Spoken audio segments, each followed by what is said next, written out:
¿Nunca os ha llamado la atención cuando vemos un vídeo en las redes sociales de bebés o cachorros que sentimos ternura cuando lo vemos?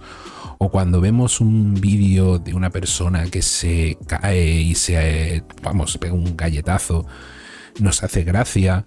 O cuando en una película vemos una escena de terror y el personaje lo está pasando mal, que nosotros sentimos el mismo terror, casi como si fuéramos ese personaje. Bien, eso es normal, somos seres empáticos y es normal que tendamos a sentir o a empatizar con lo que siente otra persona. El caso es que esa persona no es nada nuestro, no es un familiar, no es nadie querido por nosotros, pero sin embargo no podemos evitar sentir eso. Sabemos que son solo vídeos y que no nos está pasando a nosotros, pero esas emociones sin embargo son muy reales. ¿Qué pasa si el personaje lo que quiere es que le odiemos? ¿Qué pasa cuando no diferenciamos tanto que eso que estamos viendo no es real? Y sobre todo, ¿qué pasa cuando olvidamos que detrás de un personaje siempre está el trabajo de un actor? Los casos más recientes que recuerdo los tenemos en la serie Juego de Tronos. Sin ir más lejos, en su precuela, ya en la segunda temporada, tenemos el caso de Fabien Frankel, un caballero de baja cuna que se ve puesto en una situación de poder gracias a la hija del rey y que tras una serie de acontecimientos se convierte en el personaje más odioso y nocivo dentro de la serie. Ya en la segunda temporada, el personaje toma una decisión que afecta a otros de la serie de manera que provocó la ira de los fans en las redes sociales, hasta tal punto que lo llevó a limitar los mensajes de su Instagram para alejarse de todo lo que estaba sufriendo. Y esto en La Casa del Dragón. En Juego de Tronos teníamos muchísimos más ejemplos de lo que estoy hablando. Un apunte, entiendo que La Casa del Dragón es una serie que ahora mismo está en emisión y he evitado decir spoilers, pero claro, ahora voy a hablar de Juego de Tronos, que ya lleva más tiempo, así que alerta spoilers. Bien, centrémonos en Juego de Tronos. Aunque ya era un libro muy vendido, para mí había pasado desapercibido hasta que se estrenó la serie, y una vez que se estrenó intenté verla. Lo que pasa es que a mí la serie no me empezó a enganchar mucho, me parecía muy lenta y las tramas eran muy enrevesadas, no me convencían. ¿Qué pasa? Que a los 2 capítulos pues lo dejé. Más adelante le di una segunda oportunidad porque todo el mundo me decía que debería de verla, que debería de hacer por verla porque era una gran serie, porque estaba muy bien, porque merecía la pena. Así que dije, bueno, pues vamos a verla. Y entonces ahí llegó la primera parte que me costó, porque todo el mundo me decía, ¿cuánto habías visto para dejarla? Y yo dije que, pues la verdad que a los 2 capítulos. Que no, que tenía que intentar aguantar la primera temporada, porque si al final de la primera temporada ya no me enganchaba, pues ya sí que la dejara y ya está, porque toda la serie estaba concentrada para que en la primera temporada diera un golpe sobre la mesa y ya te atrapara del todo. La verdad es que a mí me daba mucha pereza, porque pensar en ver una serie como esa, de esa manera, joder, digo, joder, una temporada entera de esto, bueno, vamos a hacer por verla. Y la verdad es que aguanté toda la temporada, llegué al final, al último capítulo de la primera temporada y ya es verdad, me quedé totalmente atrapado y me encantó. Las cosas que pasaron en esa temporada fueron básicas ya a lo largo para mí de toda la serie. Y la principal es que sentías perfectamente que no había ningún personaje que estuviera a salvo. Que no había ningún personaje que realmente dijeses, no, este no le va a pasar nada, este no va a morir, no creo que muera porque es el protagonista y demás.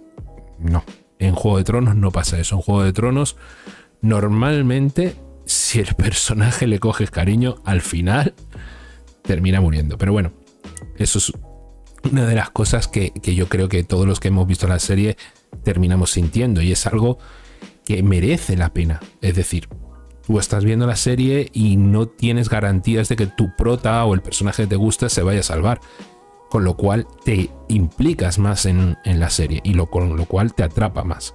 Pero aquí no hemos venido a hablar de los buenos, sino de los malos. Y es que Juego de Tronos, para poderte llevar a los sitios que te lleva, necesita villanos, pero auténticos villanos que impacten. En la primera temporada nos muestra a su villano principal de la serie, que es Cersei Lannister, interpretada por Lena Headey, y a lo largo de la serie la veremos evolucionar a un personaje con pretensiones, soberbio, lleno de odio, pero a su vez tiene un corazón entregado a su familia, o a lo que ella cree que es su familia. Según avanza la serie, el personaje se va volviendo más oscuro, más despiadado, hasta el final de la misma. Fue uno de los personajes más odiados de la serie, hasta el punto de sufrir acoso por el personaje que interpretó. Ella misma cuenta casos en los que iba andando por la calle y le decían lo de vergüenza a vergüenza. Incluso llegó a tener un momento en el que una persona no quiso que le firmara un autógrafo por ser Cersei Lannister.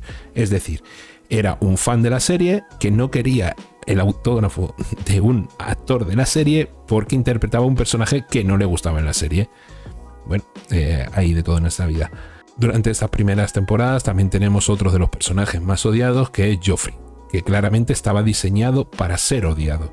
No solo desde niño por ser presumido, cobarde, falso, engreído, prepotente, mentiroso, egoísta y un largo etcétera, que solo con salir en pantalla hacía que te cabrease. Y es que estaba muy bien diseñado ese personaje.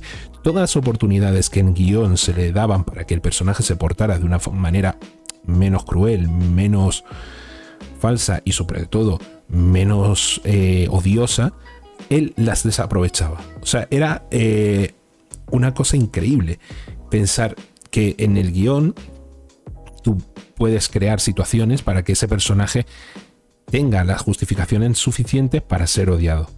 Pero no solo para ser odiado, sino también para ser amado. Y aquí lo que creaban eran situaciones para que fuese amado y el personaje destrozaba esas situaciones.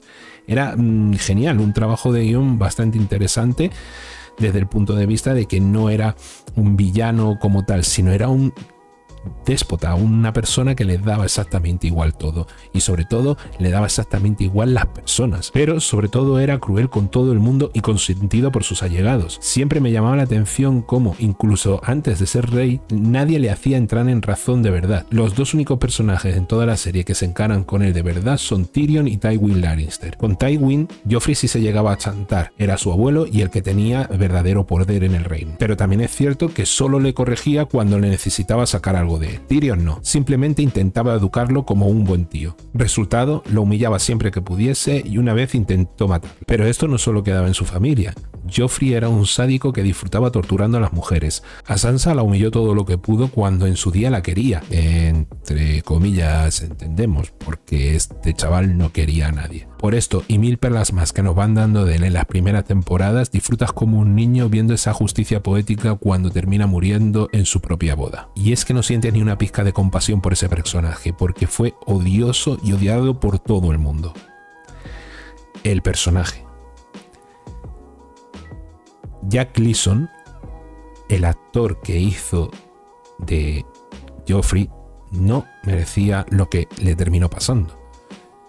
Fue machacado, criticado, insultado, perseguido por las redes sociales hasta tal punto que el muchacho tuvo que coger y decir que, bueno, dejaba la interpretación durante un tiempo porque necesitaba apartarse de la carga que tuvo que sufrir con el personaje de Joffrey. Hasta mucho tiempo después, que ya volvió a retomar el tema de actor. O sea, una persona decide que mejor dejo de hacer aquello que me gusta porque la gente me machaca por lo que he hecho y en teoría he hecho bien, ya que consiguió que todo el mundo tuviera manía del personaje, que era su trabajo. Hacer que le tengáis manía a ese personaje es absurdo. Pero no fueron los únicos villanos de Juego de Tronos. Es más, había varios que según el momento de la serie eran villanos o no. Como por ejemplo el caso del perro, un clarísimo antihéroe que aunque odiado por muchos tiene varios gestos a lo largo de la serie que demuestran que no es un mal tipo. Es como lo que decíamos de Joffrey. El perro se le presentan varias oportunidades en las cuales puede quedar bien y el perro a veces las aprovechaba y a veces no. Pero, digamos, en las más críticas, donde normalmente tenía que ver con la vida o la muerte de algún personaje de cierta relevancia y demás, el perro solía tomar la decisión buena y salvar la situación. Sobre todo cuando se trataba de Sansa y Arya, cosa que hacía que empatizaran más fácil con él, ya que eran personajes, digamos, de los buenos, para entendernos. Siempre intercede con ellas lo justo para que no les pase nada, aunque luego las deje a merced de otras situaciones más complicadas, como pasaba con Sansa, la salva de los violadores, pero acto seguido la deja en manos de Joffrey. Joder, Clegane, sácala de ese infierno. Pero no puede hacerlo porque él es el perro. O con Arya, que tiene un momento bueno en el comienzo de la tercera temporada, con un campesino que parece que le va a ayudar de unos bandidos, pero al final termina robándole. Aún así, el perro es de esos personajes que según avanza la serie y vas viendo las capas de personalidad que han trabajado con él, vas cogiéndole cariño y vas entendiendo más por qué él es así. El problema está cuando el personaje no lo entiendes, cuando el personaje es pura maldad, como el caso de Ramsay Bolton. Perdón. Dormía y... Ramsay es un personaje que conocemos poco a poco. De primeras conocemos su casa, que es obviamente la de los Bolton, y cuyo emblema es un hombre desollado. Ya ahí empezamos a ver las primeras red flags de todo el personaje. Pero a él todavía no lo conocemos, sino que conocemos primero a su padre, que está junto a Robb Stark peleando en el norte contra los Lannister.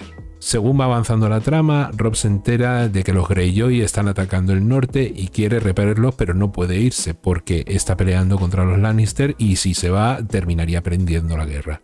Así que Lord Bolton le dice que permita mandar a su bastardo, que está deseoso de demostrar lo que vale. Ese bastardo es Ramsay y como todos los bastardos tiene el apellido Nieveaur. Como Robb se ve atrapado en esa situación, da vía libre para que Ramsay actúe.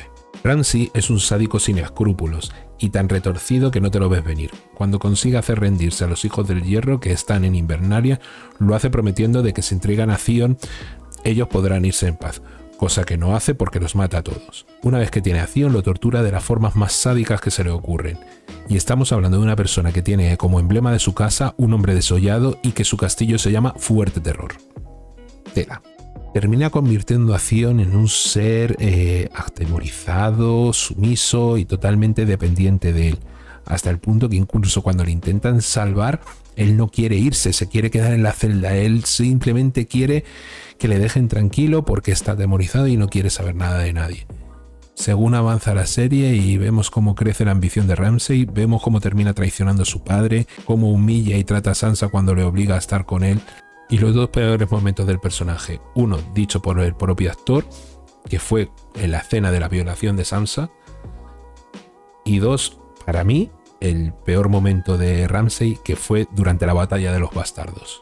Y aquí llega lo curioso, por más información que he buscado, no he encontrado que el personaje de Ramsay fuese tan odiado, que sí, o sea, quiero decir, sí lo fue por la gente, pero no hasta el punto de provocar que el actor sufriera ese nivel de acoso, o por lo menos el actor no lo demostró.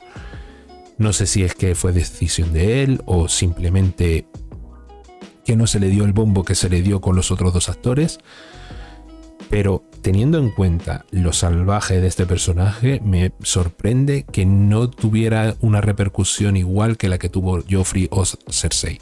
Recuerdo el capítulo de la batalla de los bastardos de una forma muy particular.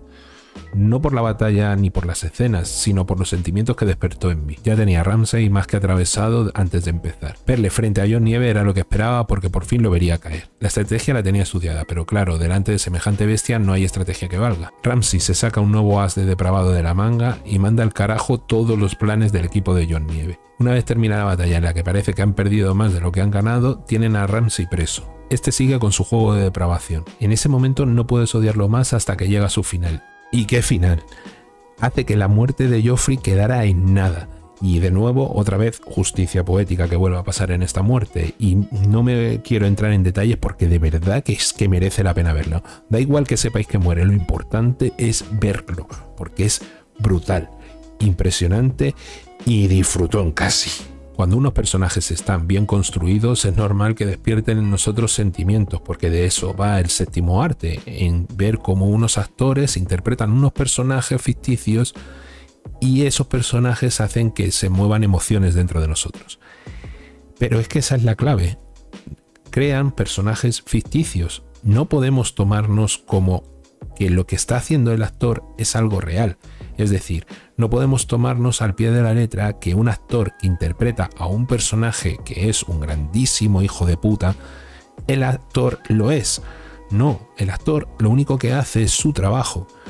Y nos cuesta muchas veces entender los movimientos que hace cierta gente de críticas, de machaques, o porque un actor ha hecho un papel de un personaje que es un cabrón. Recuerdo cuando veía la serie House que me metía a fondo en la serie. Para la mayoría era una serie de misterios médicos y nada más, pero para mí no lo era. Para mí lo importante era entender a House, sus motivaciones, por qué hacía lo que hacía.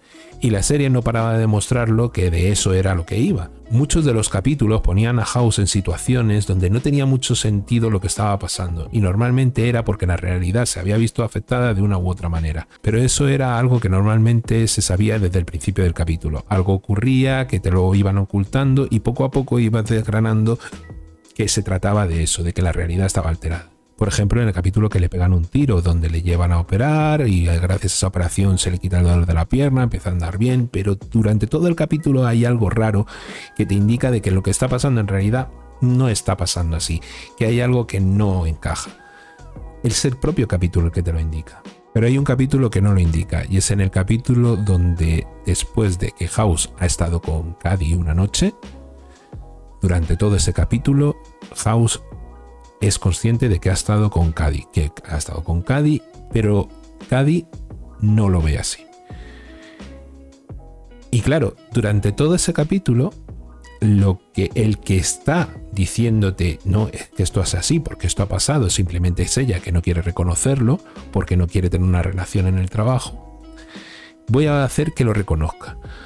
O sea, House es el que nos intenta convencer, no, que esto ha pasado, que esto ha ocurrido, pero tú, cuando has entendido al personaje, no te cuadra, y estás todo el rato en el capítulo diciendo, no puede ser, esto no ha podido pasar, esto está mal, esto no encaja, pero no es el capítulo el que te lo dice, sino el haber conocido el personaje durante toda la serie, el que te está gritando, esto no ha pasado. Y cuando se vio que esto no era así, fue una sensación increíble, porque no solo había entendido al personaje, me había metido tanto en la serie que había previsto lo que los guionistas estaban haciendo, y eso es una sensación cojonuda. Pero esto lo único que quería decir es que yo entendía a House, no a Hugh Laurie. Hugh Laurie es el actor, yo entendí el personaje que habían construido en la serie de House. Si yo me voy a tomar algo con Hugh Laurie por ahí, yo no voy a saber cómo piensa, ni mucho menos, porque es un actor, joder, ¿vale? No es el personaje. El trabajo del actor es convencernos de lo que está haciendo es real, y no es justo que le castiguemos porque lo que nos muestre no sea de nuestro agrado. Sé que hay actores que se les ha machacado por lo segundo, y tampoco lo justifico. Si no te gusta lo que hace, pues no lo veas, pero deja que se gane la vida haciendo su trabajo. No a todos se nos da bien lo que hacemos, pero tenemos que comer. Intenta, si no te puedes aguantar desde el respeto, indicar que no te ha gustado. Lo mismo hasta sirve de algo. Pero eso de acosar y machacar a alguien porque te has enfurruñado en ver lo que ha hecho, pues no es de recibo. Pero esto me recuerda al caso de Hayden Christensen. Todos lo recordamos cuando hizo el papel de Anakin Skywalker, que se le machacó muchísimo por haber hecho de Darth Vader. A nadie le gustaba cómo interpretaba a Darth Vader, nadie le gustaba cómo hacía el papel de Anakin Skywalker. Siempre machacado durante el episodio 2, bastante machacado también durante el episodio 3. Nadie le gustaba, no se lo creían cómo lo interpretaba, pero el tiempo pasa. Y llegó la convención de Star Wars de 2023, donde hablaban de la serie de Obi-Wan Kenobi y el regreso de Hayden Christensen como Darth Vader. ¿Qué ocurrió?